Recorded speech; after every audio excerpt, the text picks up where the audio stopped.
आज का ये एपिसोड काफ़ी इंटरेस्टिंग एंड काफ़ी इम्पोर्टेंट है।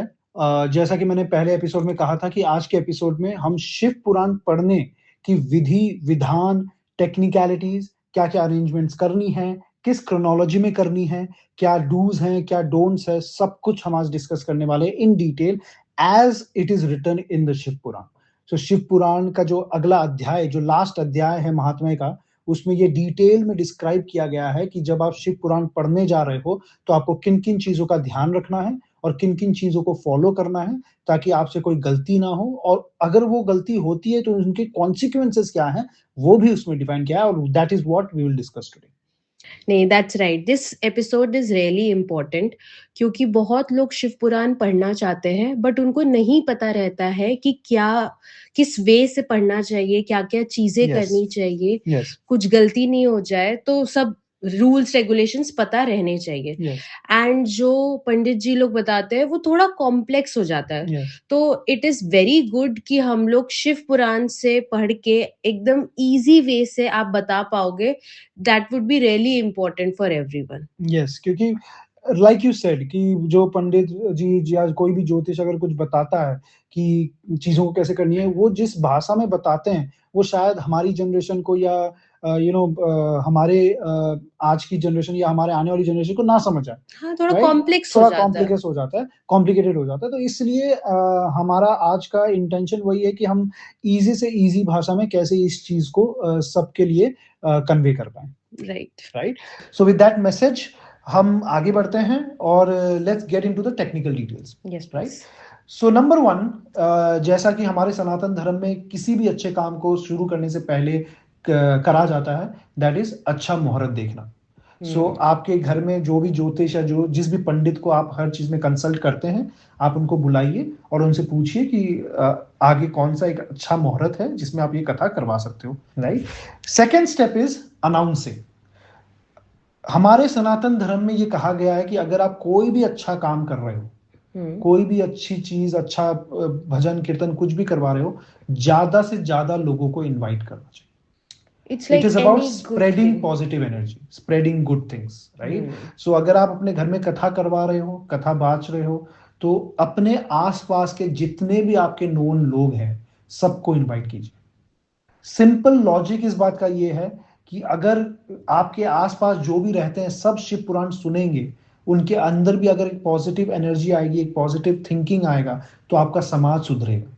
और अगर आपका समाज सुधरेगा, तो उसमें रहना, उसमें आगे बढ़ना और आसान रहता है। You will be more safe, समाज और सिक्योर रहेगा और इवॉल्व रहेगा। तो इसलिए अच्छी चीजें ज्यादा से ज्यादा शेयर करनी चाहिए। हेंस शिव पुराण में भी लिखा हुआ है कि स्प्रेड द वर्ड, सबको बताइए कि किस डेट से किस डेट तक आप ये कथा करवा रहे हो, कितने बजे से कितने बजे तक उनको आना है, और सबको इनवाइट कीजिए।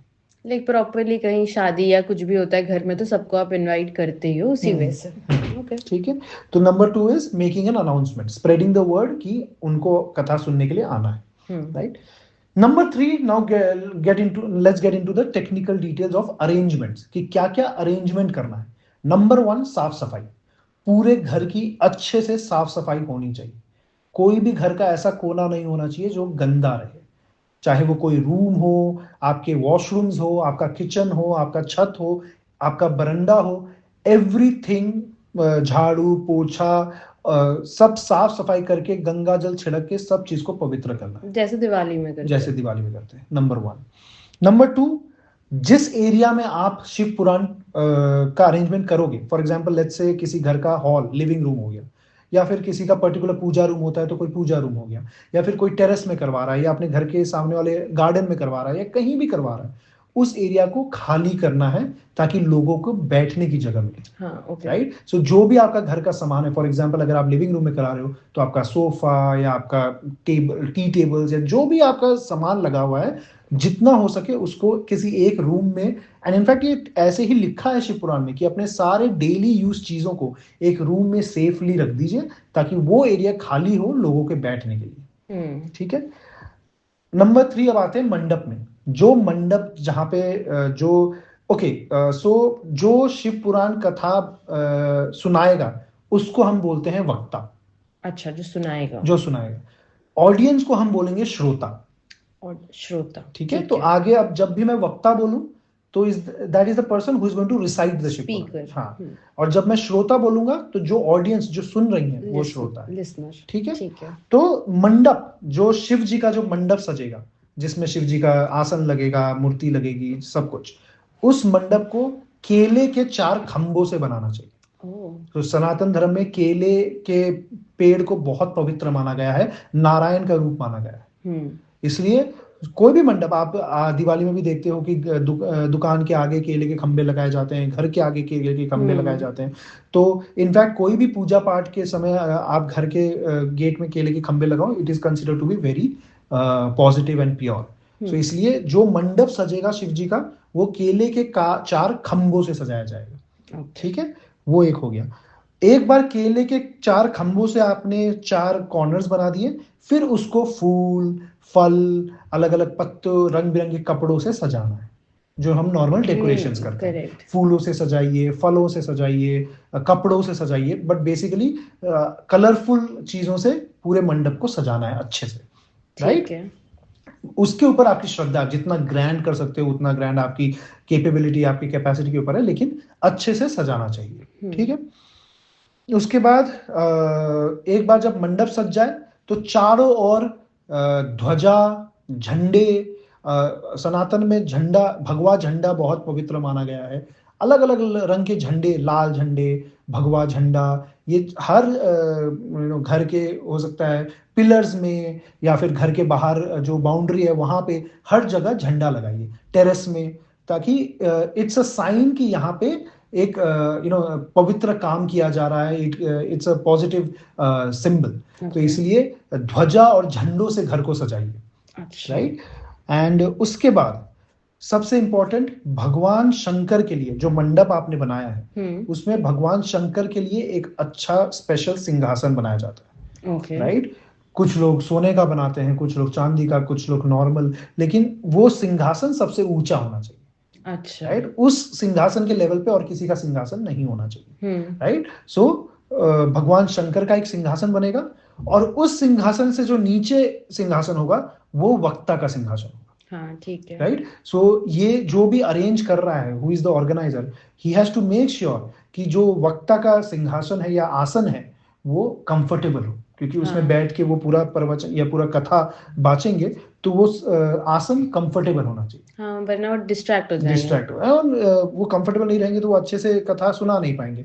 तो इट इज वेरी इंपॉर्टेंट कि वक्ता का आसन कंफर्टेबल एंड शंकर भगवान के आसन के नीचे उनका आसन होना चाहिए, ठीक है, ठीक है। तो ये 2 आसन बहुत जरूरी है, और वक्ता के आसन के नीचे सारे श्रोताओं का आसन होना चाहिए, ठीक है, right. So it is like जब शिव पुराण की कथा कही जा रही हो, सबसे बड़ा आसन ऑब्वियसली शंकर भगवान का होता है। उसके बाद अगर कोई सबसे ज्यादा पूजनीय होता है तो जो कथा बोल रहे हैं वो होता है, ठीक है। इसलिए तो सबसे सेकंड हाईएस्ट पोजीशन है जो कथा बोल रहा है उनका, एंड देन सारे श्रोताओं का आसन वगैरह सब उसके बाद बिचता है। इसलिए तो इन चीजों का ध्यान रखना बहुत जरूरी है। उसके बाद जो श्रोता है उनका सिटिंग अरेंजमेंट करना चाहिए अच्छे से, ताकि वो भी कंफर्टेबली बैठ पाए और कथा सुन पाए, ठीक है, राइट। सो ये अरेंजमेंट्स करना बहुत जरूरी है। इसके बाद अब हम आएंगे कि डायरेक्शन क्या होना चाहिए, जो कथा सुना रहे हैं वक्ता और जो सुन रहे हैं श्रोता, उनका किस डायरेक्शन पे के तरफ उनका चेहरा होना चाहिए। ओके, सो जो वक्ता है he should be facing north, अच्छा, ठीक है। एंड जो श्रोता है they should be facing east, that is उनका चेहरा, जो श्रोता है वो डायरेक्ट शंकर भगवान की तरफ होना चाहिए, क्योंकि आसन, भगवान का आसन ईस्ट की तरफ लगता है, राइट। सो जो श्रोता है उनका चेहरा शंकर भगवान की तरफ होना चाहिए, जो वक्ता है वो साइड में बैठा रहेगा। ईस्ट फेसिंग ऑडियंस बैठी है एंड नॉर्थ फेसिंग वक्ता बैठा है, तो वो साइड में बैठा है शिव पुराण सामने लेके, और उनके लेफ्ट की तरफ श्रोताएं बैठे हैं जो शंकर भगवान को फेस कर रहे हैं। So the audience should be facing east, the वक्ता जो कथा बोल रहे हैं he should be facing north, ठीक है। This should be the direction, okay. अब आते हैं हम कि टाइमिंग क्या होनी चाहिए शिव पुराण पढ़ने की, राइट। सो शिव पुराण की कथा का टाइमिंग होता है सुबह सूर्योदय से दिन को 3:30 बजे तक। ओके। राइट। सो सूर्योदय आपके यहाँ जब भी हो रहा हो, फॉर एग्जाम्पल 6 बजे सुबह सूर्योदय होता है, तो सुबह सूर्योदय से लेके दिन को 3:30 3:30 बजे तक आपका कथा का टाइमिंग होना चाहिए। ओके। राइट। इसमें सूर्य उदय का कोई पर्टिकुलर टाइम नहीं दिया गया, क्योंकि सनराइज हर जगह अलग अलग होती है। राइट, वो तो तो change आपके होता है। यहाँ पे सनराइज जब भी हो रहा है उस टाइम से लेके दिन को 3:30 बजे तक कथा का टाइम है। ओके। राइट।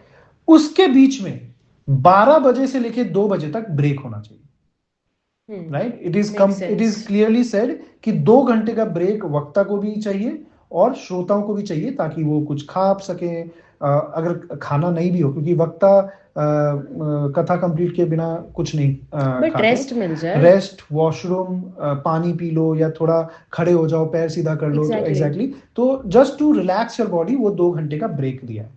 सो सूर्य उदय से लेके 12 बजे तक एक कंटिन्यू कथा चलेगी, फिर 2 बजे तक से 3:30 बजे तक कंटिन्यू कथा चलेगी। राइट। और बीच में 2 घंटे का ब्रेक होना चाहिए। So this is the timing कि कथा कैसे चलनी चाहिए। राइट।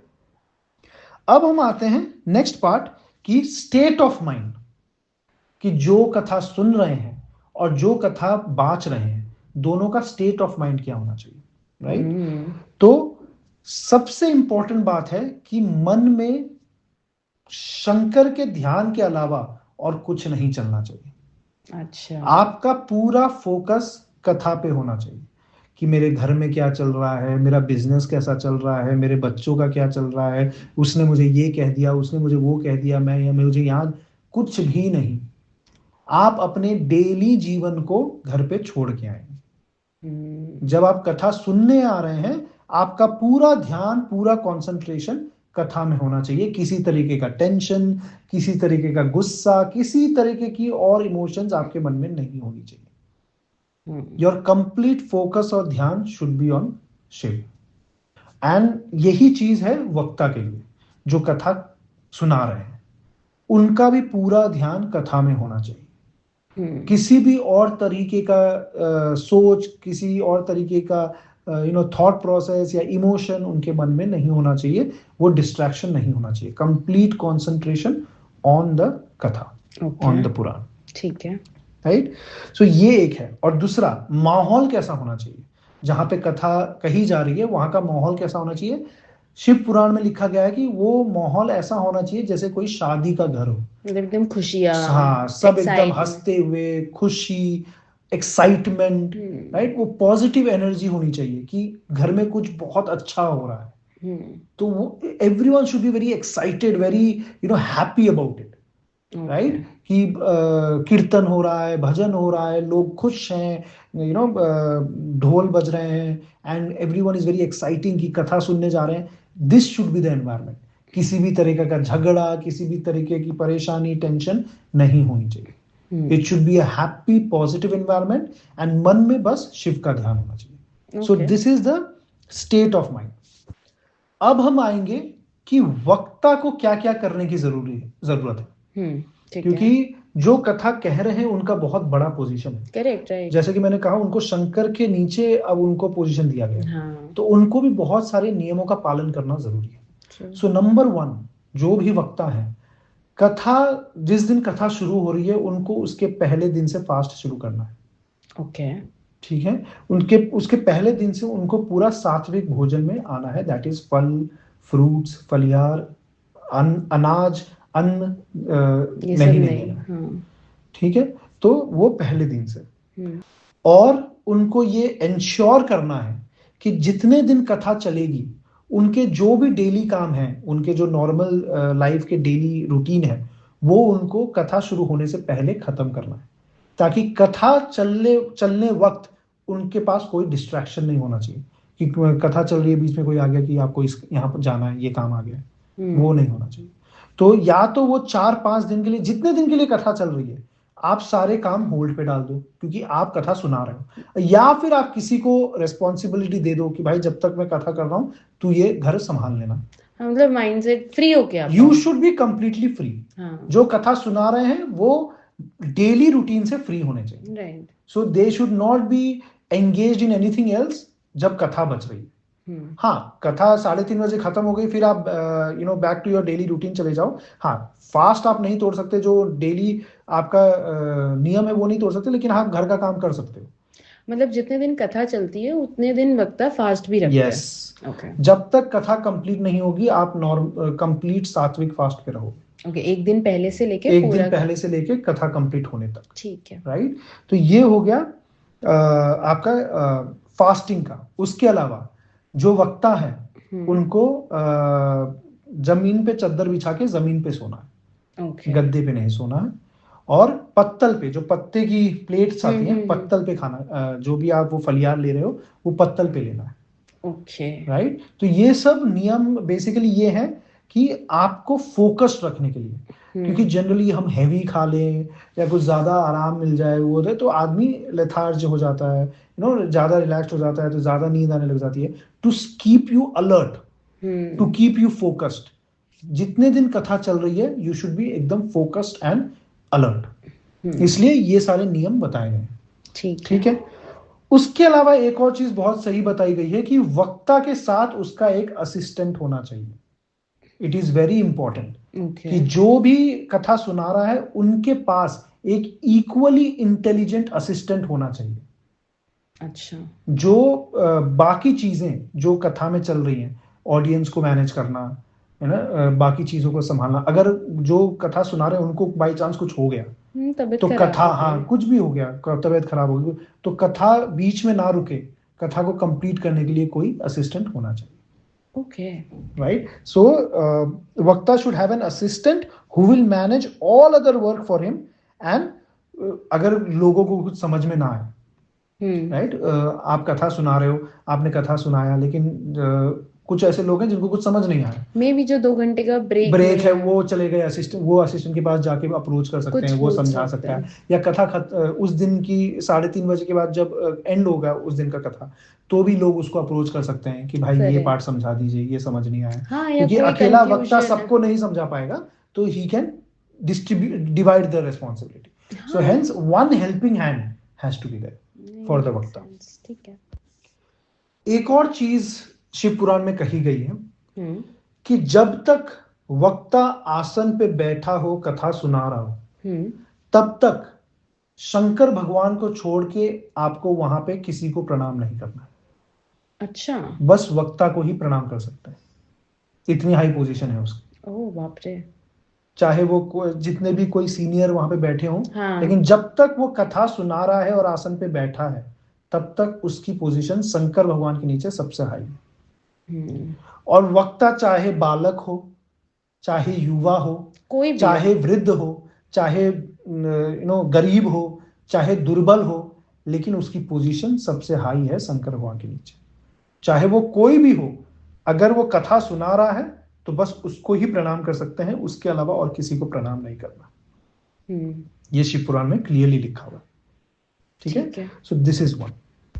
अब हम समझते हैं कि किन किन की पूजा करनी है। अच्छा, सो एज ऑल द पूजा इन सनातन धर्म, ये कथा भी शुरू होने से पहले गणेश जी की पूजा सबसे पहले। ठीक है, कि वही सब विघ्नहर्ता है, तो सबसे पहले गणेश जी को मनाया जाता है, गणेश जी की पूजा होती है।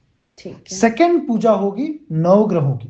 ओके, नवग्रहों का एक अलग से पाटा सजेगा, अलग से आसन सजेगा, और सेकंड पूजा होगी सारे नवग्रहों की और बाकी देवी देवताओं की। फॉर एग्जाम्पल, किसी घर में गोपाल रहते हैं, राधा कृष्ण रहते हैं, लक्ष्मी जी का मूर्ति रहता है, आपके हनुमान जी की मूर्ति रहती है, तो आपके बाकी मंदिर में जितने भी देवी देवताओं की मूर्ति है, पहले गणेश जी की पूजा होगी, फिर नवग्रहों की पूजा होगी, फिर बाकी देवी देवताओं की पूजा होगी। ठीक है, और सब सारे देवी देवता भी वहां पे, हाँ, उनका आसन बनाया आसन रहेगा, हाँ, सबका आसन रहेगा, एंड वो शंकर भगवान जी के नीचे रहेगा। हाँ, शंकर भगवान के नीचे रहेंगे, सबसे ऊंचा आसन शंकर भगवान का। ठीक है, ठीक है। उसके बाद सबसे इंपॉर्टेंट चीज, कथा शुरू करने से पहले जो शिव पुराण का ग्रंथ है, जो किताब है, उसको शंकर स्वरूप माना गया है। अच्छा, तो उसकी पूजा करना बहुत जरूरी है। ओके, सो कथा शुरू करने से पहले ग्रंथ की, किताब की पूरे विधि विधान से पूजा करनी चाहिए।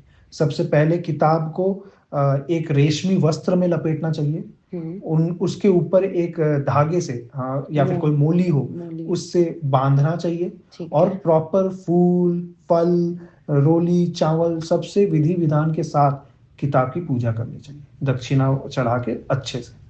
ठीक है, तो शिव पुराण के ग्रंथ की पूजा करना सबसे जरूरी है कथा शुरू होने से पहले, क्योंकि ग्रंथ को शंकर स्वरूप माना गया है। ठीक है, उसके बाद फिर हम शुरू करेंगे शिव की स्तुति। जैसा कि हमने पिछले एपिसोड में समझा था, हम शिव की स्तुति शुरू करेंगे, उनके प्रेजेस, उनके डिफरेंट काइंड ऑफ भजन जो होते हैं, शिव की स्तुति को शुरू करेंगे। एंड देन हम उनसे ये प्रार्थना करेंगे कि हे शंकर भगवान, हम आपकी कृपा से ये कथा शुरू कर रहे हैं, प्लीज ये कृपा करिएगा कि ये कथा सक्सेसफुली कंप्लीट हो। जिस इंटेंशन के साथ हम ये कथा कर रहे हैं वो इंटेंशन पूरा हो, सबको भरपूर ज्ञान मिले, सबकी वृद्धि हो और इसका फल सबको मिले। तो ये प्रार्थना करके कि अच्छे से जो हमने शुरुआत की है उसका अंत भी अच्छे से हो जाए, कोई बीच में विघ्न ना आए, कोई बाधा ना आए, सब काम अच्छे से हो जाए, सब हंसते हंसते आए और सब हंसते हंसते जाए। ये प्रार्थना करके हमें पहले स्तुति करनी है, फिर ये प्रार्थना करना है, और फिर जो वक्ता है उनके सामने जो भी ऑर्गेनाइजर है, अगर वक्ता और ऑर्गेनाइजर सेम है तब तो फिर वक्ता खुद संकल्प लेते हैं, और अगर ऑर्गेनाइजर कोई और है, वक्ता को अलग से बुलाया गया है, तो जो ऑर्गेनाइजर है वो वक्ता के सामने संकल्प लेते हैं कि मैं ये कथा करवा रहा हूँ। ठीक है, कि वो अपना नाम लेके, अपने गोत्र का नाम लेके वो संकल्प लेते हैं कि मैं अपने परिवार सहित ये कथा करवा रहा हूँ। ठीक है, उसके बाद फिर वक्ता का ये जरूरी है कि वो वेद व्यास जी को याद करें, क्योंकि at the and Ved Vyas जी ने सबको ये ज्ञान दिया है। तो वेद व्यास जी को याद करें, उनसे आशीर्वाद मांगे कि जो भी मैं कथा कहने जा रहा हूँ वो सही सही सबके कानों में जाए, सबको समझ आए, सबको अच्छी बुद्धि मिले, अच्छी विद्या मिले। तो वो वेद व्यास जी को याद करके वेद व्यास जी को की आशीर्वाद की प्रार्थना करें। एंड लास्ट, अगर पॉसिबल हो तो 5 ब्राह्मण, नहीं तो फिर चाहे एक ही ब्राह्मण क्यों ना हो, लेकिन एक ब्राह्मण ऐसा होना चाहिए वहां पे जो कंटिन्यू पूरे कथा के दौरान ओम नमः शिवाय का जाप करता रहे।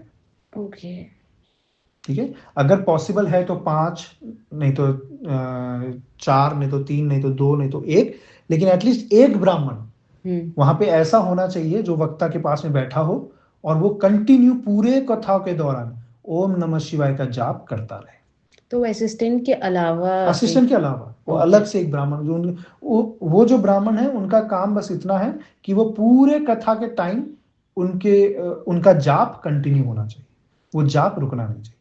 अच्छा, ठीक है, तो वो ओम नमः शिवाय का जाप करते रहेंगे और कथा भी चलती रहेगी। ठीक है, तो ये है कि किन किन की पूजा करनी है और किस क्रोनोलॉजी में करनी है। ठीक है, राइट, तो ये हो गया पूजा करने का प्रोसेस। अब हम आएंगे, now we come to the most important part of the process, क्या क्या नहीं करना चाहिए। जो बहुत ध्यान रखना है कि ये चीजें नहीं करनी। नंबर 1, जब कथा चल रही हो बीच में उठ के कभी नहीं जाना चाहिए। अगर आप कथा में बैठ गए हो तो उस दिन की पूरी कथा सुन के जाइए। ठीक है, या तो फिर जब ब्रेक होता है 2 घंटे का तब आप उठ के चले जाइए, लेकिन जब कथा चल रही है बीच में उठ के कभी नहीं जाना चाहिए। ठीक है, इसमें इतना लिखा हुआ है शिव पुराण में कि जो मनुष्य कथा के चलते चलते बीच में उठ के कथा छोड़ के जाते हैं उनको पाप लगता है, और उसका कॉन्सिक्वेंस ये है कि उनकी स्त्री, घर की जो स्त्री है, जो लक्ष्मी है और संपत्ति है, उनका नाश होता है। ओह बाप रे। तो ये चीज बिल्कुल नहीं करना चाहिए। घर नहीं तो घर की स्त्री और घर के लक्ष्मी, घर के संपत्ति में इफेक्ट आता है। Okay, right, so never get up जब कथा चल रही हो। जब ब्रेक हो तब आप उठ जाओ, जब खत्म हो उठ जाओ, लेकिन बीच में कभी नहीं। नंबर 2, कथा सुनने के टाइम, जब आप कथा सुनने जा रहे हो, कोई भी पगड़ी, टोपी या जो होता है कैप वैप नहीं लगाना चाहिए। ओके, अगेन, जो सिखों या सरदारों का पगड़ी है वो अलग है। यहाँ पे फैशन, हाँ, जो फैशन के तौर पे लोग लगा लेते हैं कि बड़ा कैप लगा लिया या बड़ी पगड़ी लगा हैट ली, लगा लिया हैट, ऐसे ये कुछ। सब नहीं लगाना चाहिए। हाँ, आप एक रुमाल, अगर आपको सर ढकना, आप एक रुमाल से सर ढक सकते हो, लेकिन टोपी, पगड़ी, ये क्या जो राजस्थानी पगड़ी वगैरह होती है वो नहीं लगाना है। ठीक है, सर को हमेशा खाली रखना है या फिर एक रुमाल से ढक के रखना है, लेकिन ये बड़े बड़े पगड़े, रंग बिरंगे पगड़ी नहीं लगानी है, क्योंकि यहाँ पे जब आप कथा सुनने जा रहे हो वहां का राजा एक ही है, वो महादेव है। तो आप वो पगड़ी वगड़ी लगा के वो सब नहीं, वहां पे आप एज अ भक्त जा रहे हो, तो आपको हमेशा वो क्या बोलते हैं, डाउन टू अर्थ, वो हम्बल नेचर रखना है कि मैं आपका दास हूँ, मैं आपकी कथा सुनने आया हूँ, आपके चरणों में आया हूँ। तो वो नहीं करना है। जो ऐसा करते हैं उसमें ऐसा बोला गया है कि जो ऐसा करते हैं उनके घर में पापी संतान का जन्म होता है। अरे बाप रे, सबके कॉन्सिक्वेंसेस भी प्रॉपर्ली दिए गए हैं कि जो ये पाप करते हैं उनके घर में जो संतान पैदा होती है वो पापी पैदा होती है। तो इसलिए ये नहीं करना है। अब नेक्स्ट नंबर 3, कथा सुनते टाइम मुंह में कुछ खाते रहना नहीं करना। कुछ लोग, जैसे हम देखते हैं, पान डाल लिया मुंह में, कुछ लोग सुपारी डाल लिए, आजकल जो पान पराग हो गया, रजनीगंधा हो गया, वो मुंह में डाल के बैठे हैं, कथा सुन रहे हैं, बहुत बड़ा पाप है। मुंह को जूठा रख के कथा कभी नहीं सुनना, मतलब बीच में कुछ खाना भी नहीं चाहिए। नहीं चाहिए, कथा के बीच में मुंह नहीं जूठना चाहिए, और स्पेशली खाते खाते तो कथा बिल्कुल नहीं सुननी चाहिए, बहुत पाप है, क्योंकि वो जूठा, आपका शरीर, आपका हाथ सब जूठा हो जाता है। तो जब आप कथा सुन रहे हो, मुंह एकदम खाली, वो पान, सुपारी, गुटखा कुछ नहीं होना चाहिए। ठीक है, अगर ऐसा कोई करता है तो शिव पुराण में ये लिखा है कि जो ऐसा करते हैं, जो पान, सुपारी, गुटखा ये सब खा के शिव पुराण सुनते हैं, वो जब उनकी जब मृत्यु होती है तो नरक में उनको वही खिलाया जाता है। अच्छा, ओके। तो इसलिए ये चीज अवॉइड करें, ऐसा कभी ना करें, ये बहुत बड़ा पाप।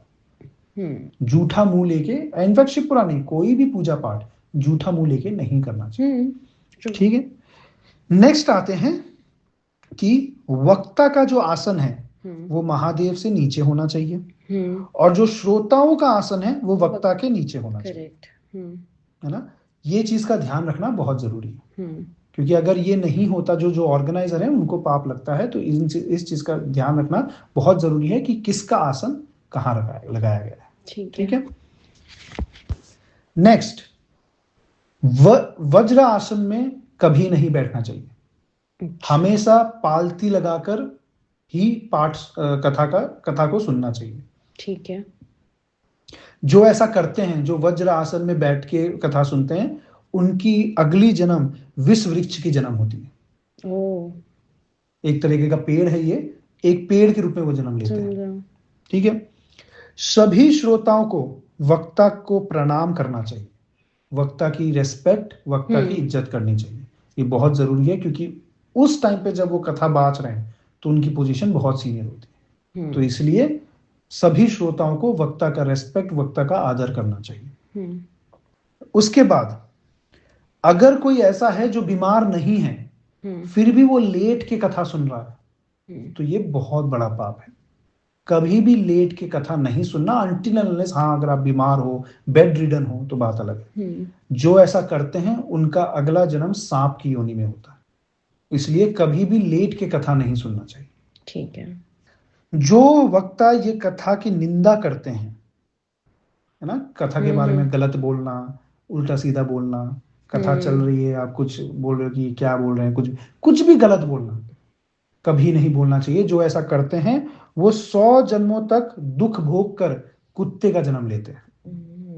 हाँ, मतलब गॉसिप करना, अलग गॉसिप, गलत चीजें बोलना, बोलना, वो कभी नहीं करना चाहिए। ठीक है, उसके बाद कथा के बीच में गंदी बातें नहीं करनी चाहिए, कि किसी को गाली दे दी, किसी के बारे में अनाप शनाप बोल दिया। कथा के बीच में किसी भी तरीके की गंदी बात कभी नहीं करना चाहिए, ऑलवेज, क्योंकि पॉइंट ये है कि पॉजिटिव एंड प्योर एनवायरनमेंट बना के चलना। एंड वैसे भी स्टेट ऑफ माइंड में आपने बोला है कि सिर्फ आप उस चीज पे ध्यान दो, तो किसी भी चीज को लेके अगर आप बोल रहे हो तो वहां पे भी जो भी कथा के बीच में गंदी बातें करते हैं उनको गधे की जन्म मिलती है अगले जन्म में। ओके, ठीक है, और जो कथा को रोकने या उसमें बांधा डालने की कोशिश करते हैं, कि कथा को भंग करने की कोशिश करते हैं, उनको अगले जन्म में सुअर का जन्म मिलता है। ओके। तो ये बिल्कुल बेसिकली ये बोला गया कि ये सब चीजें नहीं करनी हाँ, नहीं करनी चाहिए। कथा को भंग करना, गंदी बातें करना, उल्टा सीधा बोलना, ये सब नहीं करना है। अगर आप कथा सुनने जा रहे हो तो कंप्लीट भक्ति भाव, अच्छे आदर सम्मान के साथ जाओ, नहीं तो मत जाओ। करेक्ट। किसी ने आपको कथा सुनने को फोर्स तो कोई नहीं कर रहा। हाँ। अगर आप जा रहे हो तो उस चीज का आदर करो, सम्मान करो, रेस्पेक्ट करो। That is the entire point that he is making. ठीक है। Okay. तो शिव पुराण में ये सब बताया गया है कि ये सब चीजें नहीं करनी है, ये बहुत गलत है, और क्या क्या करना है, क्या अरेंजमेंट्स करने हैं, और किन किन की पूजा किस प्रकार करनी है। ठीक है। Right. So these are the technical details जो शिव पुराण में कही गई है। अगर किसी को और भी कुछ जानना है कि और किस चीज को किस तरीके से कर सकते हैं, या आपके मन में कोई डाउट हो, कोई क्वेरी हो, please do mention them in the comment section, so that हम उस पे भी आपको सजेशन दे सकें, गाइड कर सकें। करेक्ट। नहीं, and it is very like it's good कि एक ही बुक में सब कुछ बता दिया गया है हर जन के बारे में, जो बोल रहा है, जो सुन रहा है, कैसे बैठना, कहाँ कितने बजे से होना चाहिए, क्या क्या करना चाहिए, क्या नहीं, एंड सबसे इम्पोर्टेंट क्या नहीं करना चाहिए, और नहीं करे अगर बाय एनी चांस कर लिया तो कॉन्सिक्वेंसेस क्या है। So if anybody is doing, they know the consequences before hand. तो ऐसा नहीं है कि पता नहीं है कि होने क्या वाला है, कर लेते हैं, देखा जाएगा क्या होगा। So it's very much clear cut about everything. That's nice. Yes. So yes, that is it for today. अगर आपके कोई भी क्वेश्चंस हों तो please do post them on the comment section, and we will be happy to guide you and help you in that. Thank you.